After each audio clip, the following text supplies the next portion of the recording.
ሰላም ጤና ይስጥልን የሄሬ ኒውስ ተመልካቾቻችን የሰዓቱን ዜናዎች ወደ እናንተ ማድረሳችንን ጀምረናል። አብራችሁን ቆዩ። ትጥቅ ትግል ከመጨራረስ ውጪ ትርጉም ያለው ፖለቲካዊ ለውጥ አያመጣም አምባሳደር ባጫ ደበሌ። በኬንያ የኢትዮጵያ አምባሳደር ባጫ ደበሌ ከቢቢሲ አማርኛ ጋር ያደረጉትና በቅርቡ የሚለቀቀው ሰፊ ቃለ መጠይቅ አጭር ማስታወቂያ የብዙዎችን ትኩረት ስቧል። አምባሳደሩ በአጭር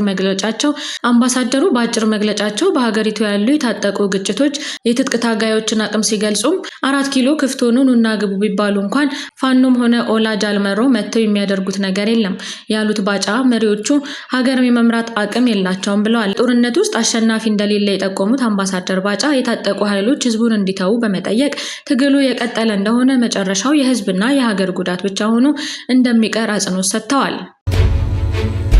ሲኤንኤን የኢትዮጵያን የኢኮኖሚ ሽግግርና የህዳሴ ግድብ ስኬት አጉልቶ ዘገበ። የአሜሪካው የዜና አውታር ሲኤንኤን በኮኔክቲንግ አፍሪካ ፕሮግራሙ ኢትዮጵያ በኢኮኖሚ ማሻሻያ፣ በታዳሽ ኃይል፣ በማዕድን፣ በቱሪዝምና በኢንፍራስትራክቸር ዘርፎች ያስመዘገበች ያለችውን እድገት የሚያሳይ ልዩ ዘገባ አቅርቧል። ዘገባው 140 ሚሊዮን የሚጠጋ ህዝብ ያላት ኢትዮጵያ በፍጥነት እያደጉ ካሉ የአፍሪካ ኢኮኖሚዎች አንዷ መሆኗን ጠቅሶ የአዲስ አበባን የከተማ ልማት የዘመናዊነቷ ምልክት አድርጎ አቅርቧል።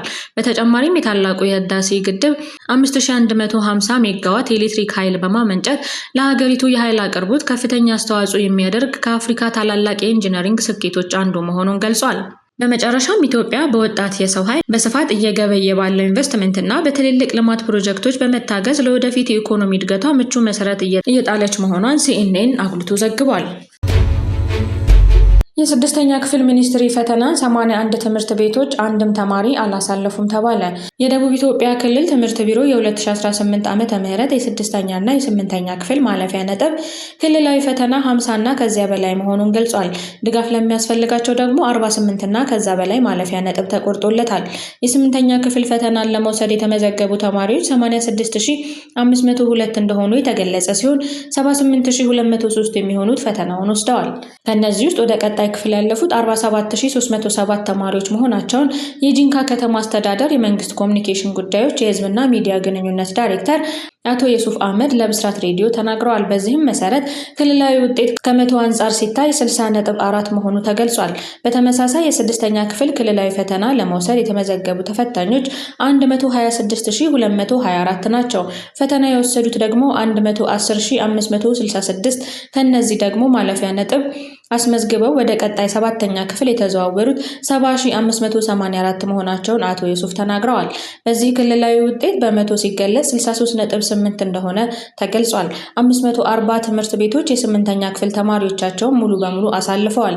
በተመሳሳይ የስድስተኛ ክፍል ፈተናን አስመልክቶ 476 ትምህርት ቤቶች ሙሉ በሙሉ ተማሪዎቻቸውን ሲያሳልፉ 81 ትምህርት ቤቶች ደግሞ አንድም ተማሪ አላሳለፉም። በአጠቃላይ ክልላዊ ውጤቱ ከአምና ትምህርት ዘመን ውጤት ጋር ሲነጻጸር የስምንተኛ ክፍል 3 በመቶ ያነሰ አፈጻጸምን አስመዝግቧል። አምና በነበረው ክልላዊ ውጤት 63 በመቶ የሆነ ውጤት ተመዝግቦበት እንደነበር ተገልጿል። በተመሳሳይ የስድስተኛ ክፍል የአምና ክልላዊ ውጤትን በተመለከተ 56 በመቶ አፈጻጸም የታየበት እንደነበረ የተነገረ ሲሆን በ2018 በጀት ዓመት ደግሞ 63.84 በመቶ መሆኑን አቶ የሱፍ አህመድ ጨምረው ለብስራት ሬዲዮ ተናግረዋል። በየዓመቱ የበጀት ዓመቱ ሲጠናቀቅ የዳኝነት አገልግሎት ክብደትና ውስብስብነት ከግምት ውስጥ በማስገባት የፌዴራል የመጀመሪያ ከፍተኛና ጠቅላይ ፍርድ ቤቶች ከነሐሴ 1 እስከ መስከረም 30 ለ2 ወራት በከፊል ዝግ ሆነው የሚቆዩ መሆኑ ይታወቃል። ይህንን ተከትሎ የፌዴራል የመጀመሪያ ደረጃ ፍርድ ቤት ዝግ ሆኖ በሚቆይበት የክረምት ወራት በተረኛ ችሎት የሚስተናገድባቸው አስቸኳይ ጉዳዮችን አሳውቋል። ፍርድ ቤቱ ይፋ ባደረገው መረጃ እንዳመለከተው አገልግሎት የሚሰጠው በፌዴራል ፍርድ ቤቶች አዋጅ ቁጥር 1234/13 አንቀጽ 38 ንዑስ አንቀጽ 3 በተደነገገው መሰረት ነው። ይህም መሰረታዊ የመብት ጥሰት እንዳይከሰትና አፋጣኝ ውሳኔ ካልተሰጣቸው ሊካስ የማይችል ጉዳት ሊያስከትሉ የሚችሉ ጉዳዮችን ለመፍታት የታለመ እንደሆነ ተገልጿል። በዚህም መሰረት በክረምቱ የተረኛ ችሎት የሚታዩ የፍትሐ ብሔር ጉዳዮች ዝርዝር፣ አስቸኳይ የእግድ አቤቱታዎችና የልጅ ቀለብ ጥያቄዎች፣ አካል ነፃ ለማውጣትና እንቅስቃሴን ገዳቢ በሆኑ ጉዳዮች ላይ የሚቀርቡ አቤቱታዎች፣ የሰራተኞች የደሞዝ ክፍያ አፈጻጸም ጉዳዮች፣ ከግልግል ዳኝነት ትዕዛዞች ጋር ተያይዞ የሚቀርቡ አስቸኳይ የማህተብ አገልግሎት ጥያቄዎች እንዲሁም ሌሎች መደበኛ የስራ ጊዜ መጠበቅ የማይችሉ አጣዳፊ ጉዳዮች በዳኛው ውሳኔ የሚስተናገዱ ይሆናል። በወንጀል ጉዳዮች ደግሞ የሚከተሉት ነጥቦች ተለይተዋል። የዋስትናና የአመክሮ ጥያቄዎች፣ እስረኛ ያለባቸው የክስ መዛግብት፣ የጊዜ ቀጠሮ ጉዳዮች በአራዳ ምድብ ችሎት፣ በተሰብሮ የሚቀርቡ አቤቱታዎችና ለመሰየም የሚቀርቡ ጥያቄዎች፣ ሌሎች ጊዜ የማይሰጡ አንገብጋቢ የወንጀል ጉዳዮች ይስተናገዳሉ። ፍርድ ቤቱ በከፊል ዝግ በሆነባቸው በእነዚህ 2 ወራት ለዳኞች ተራ ወጥቶ አገልግሎት እንደሚሰጥ የገለጸ ሲሆን የፍርድ ቤቱ ማህበረሰብም ሆነ ተገልጋዩ ለስራው መሳካት አስፈላጊውን ትብብር እንዲያደርጉ ጥሪ ቀርቧል። መጽሐፍ እያነበቡ የሚጓዙበት የታክሲ አገልግሎት በአዲስ አበባ ጎዳናዎች ላይ የሚንቀሳቀሱ ታክሲዎች አብዛኛውን ጊዜ በሙዚቃ ጩኸት እና በትራፊክ ጫጫታ የታወቁ ሲሆኑ ተሳፋሪዎችም ስልካቸው ላይ በማቀርቀር ጊዜያቸውን ማሳለፍ የተለመደ ሆኗል። የንግድና ማርኬቲንግ ማኔጅመንት ተመራቂ ወጣት ሰለሞን አማረ ግን ይህን አሰልቺ ሁኔታ በመስበር ሜትር ታክሲውን ወደ ተንቀሳቃሽ ቤተ መጻሕፍት ቀይሮታል። ህብረተሰቡና ወጣቱ ከንባብ እየራቀ መምጣቱን ያሳሰበው ሰለሞን ላለፉት ጥቂት ወራት በታክሲው መደርደሪያዎች ላይ የተለያዩ የአማርኛና የእንግሊዝኛ መጽሐፍትን በማስቀመጥ ተሳፋሪዎቹም በጉዞ ወቅት ወደ ንባብ እንዲመለሱ እያበረታታ ይገኛል። ይህ አዲስ አሰራር የንባብ ባህልን ከማጎልበት ባለፈ የትራፊክ መጨናነቅንና የባከነ ጊዜን ወደ ምርት አጋጣሚ የለወጠ ፈጠራ ነው። ተሳፋሪዎች በጉዞ ላይ የሚያነቡት መጽሐፍ መስጧቸው ከፈለጉ እዚያው ገዝተው መሄድ የሚችሉ ሲሆን ይህም ከማህበራዊ ሚዲያ ጫጫታ አእምሮን የሚያሳርፍ ልዩ ተሞክሮ ሆኗል።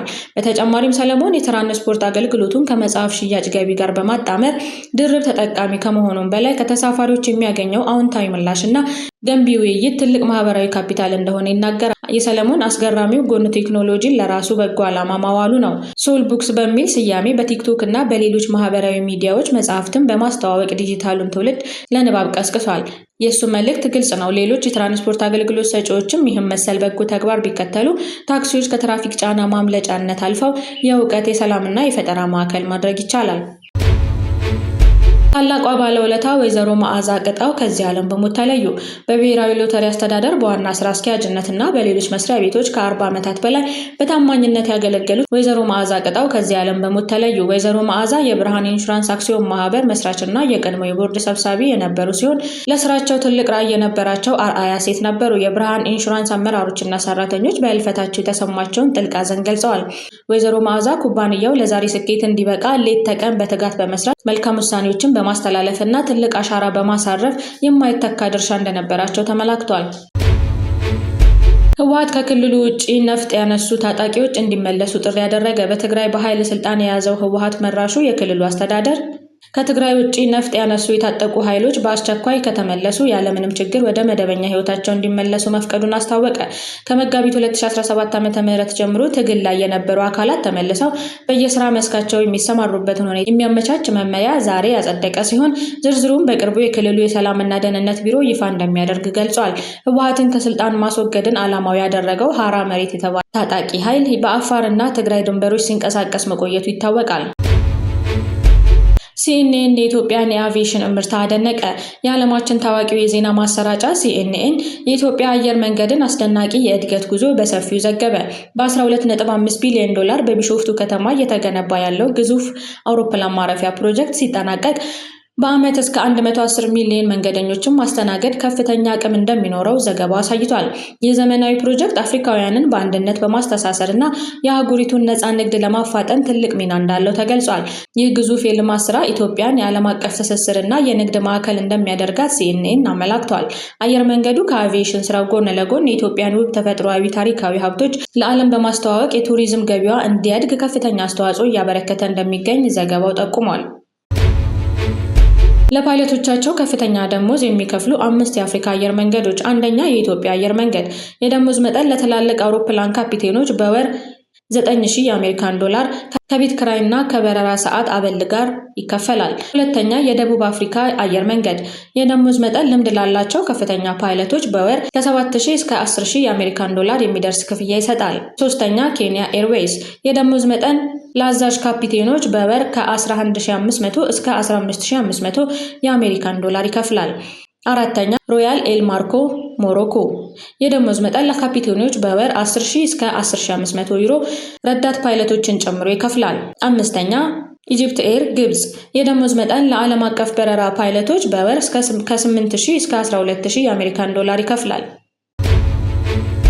የጦርነት ዝግጅቱ ቀጥሏል። ህወሓት በራያ ግንባር በተለይም በትምህርት ቤቶች ውስጥ መድፎችንና ዙ-23 መሳሪያዎችን እያስጠጋ መሆኑን የአካባቢው ነዋሪዎች ገለጹ። ከዚህም በተጨማሪ በመሃኒ በዛሬው ዕለት ሐምሌ 28 ተጨማሪ ሰራዊት ማራገፉንና የጦርነት ዝግጅቱን መቀጠሉን ገልጿል። በተያያዘ ዜና ወታደራዊ አመራሩ በጦር ኃይሎችና ግንባሮች ውስጥ የሞባይል ስልኮችንና የሳተላይት ስልኮችን አጠቃቀም በጥብቅ ለመቆጣጠር መመሪያዎችን አውጥቷል። በስልክ ወይም በሞባይል የሚደረጉ የተለያዩ ግንኙነቶች የሰራዊቱንና የወታደሩን መረጃዎች ሚስጥሮች አሳልፈው በመስጠት አደጋን ለሚፈጥሩ የሞባይል ስልክ ሙሉ ለሙሉ መከልከሉን ለአመራሮች በደብዳቤ አሳውቋል። ከተፈቀደላቸው የጦር ኃይሎች በስተቀር ማንም ሰው የሳተላይት ስልክ ግንኙነቶችን ማድረግ አይፈቀድለትም ተብሏል።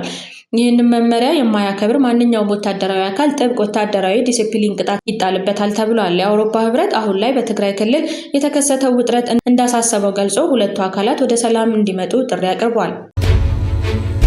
ኢትዮጵያን ሊፈታተኑ የሚሞክሩ ኃይሎችን ድባቅ የሚመታ ጀግና የአየር ኃይል ተገንብቶ ሌተናል ጀነራል ይልማ መርዳሳ። ኢትዮጵያን ሊፈታተኑ የሚሞክሩ ኃይሎችን ድባቅ የሚመታ ጀግና አየር ኃይል ተገንብቷል ላሉ የኢፌዴሪ አየር ኃይል አዛዥ ሌተናል ጀነራል ይልማ መርዳሳ። የአየር ኃይሉ የ3ኛ አየር ምድብ ላስመዘገበው የላቀ የግዳጅ እና የስራ አፈጻጸም ስኬት በድሬዳዋ ከተማ በሚገኘው የምድቡ ጠቅላይ መምሪያ የእውቅናና የምስጋና መርሃ ግብር ተካሂዷል። ሌተናንት ጀነራል ይልማ መርዳሳ በዚህ ወቅት እንዳሉት መከላከያ ሰራዊት በሰው ኃይልና በቴክኖሎጂ ከፍተኛ ለውጥ እያደረገ ይገኛል። አሁን የምንገኝበት ዘመን የውጊያ አካሄድና ስልት ለመገመት በሚያዳግት መልኩ በፍጥነት እየተቀየረ ነው ያሉት አዛዡ ኢትዮጵያ በምትገኝበት ቀጠናም ያለው የኃይል አሰላለፍ ተለዋዋጭና ኢተገማች መሆኑን ጠቁመዋል። የኢፌዴሪ አየር ኃይልም ይህንን ታሳቢ በማድረግ የዘመኑን ቴክኖሎጂ በመጠቀም የሚችል የሰው ኃይል በማብቃት በርካታ ፓይለቶችን፣ ቴክኒሽያኖችን እና የአስተዳደር ባለሙያዎች እያፈራ መሆኑንና የዘመኑን የውጊያ ቴክኖሎጂዎች እየተጠቀመ እንደሚገኝ አረጋግጠዋል። 3ኛ አየር ምድብም የሪፎርሙ አካል በመሆን በርካታ ስራዎችን በማከናወን ልዩ ታሪክ ያለው መሆኑን አንስተዋል። ምድቡ ኮሎኔል በዛብህ ጴጥሮስ እና ኮሎኔል ባጫ ሁንዴን የመሳሰሉ በርካታ ጀግኖችን ያፈራ መሆኑን አስታውሰው አሁንም ያንን ጀግንነት ታሪክ እያደሰ በርካታ ተተኪ ወጣት በረራዎችን በአጭር ጊዜ በጥራትና በብዛት እያፈራ ነው ያሉት። የሚለወጠውን የውጊያ አውድና የኃይል አሰላለፍ በመገንዘብ አመራሩና ሰራዊቱ ራሱን ከጊዜ ጋር ማዘመን እንዳለበትም አስገንዝበዋል። ኢትዮጵያን ሊፈታተኑ የሚሞክሩ ጠላቶችን መመከትና ድባቅ መምታት የሚያስችል ጀግና ተቋም መገንባቱን ገልጸው የምድቡ አመራሮችና የሰራዊት አባላት ግዳጃቸውን በጀግንነትና በስኬት በመወጣታቸው ሊኮሩ ይገባል ብለዋል። በቀጣይም ታላላቅ ተልዕኮች እንደሚጠበቁ በመረዳት በሁሉም ረገድ ዝግጁነትን ማጠናከር እንደሚያስፈልግ ገልጸዋል። ክቡራን ተመልካቾቻችን ለዛሬ ያዝናቸው ዜናዎች ይመስሉ ነበር። ስለተከታተላችሁ እናመሰግናለን። መልካም ቆይታ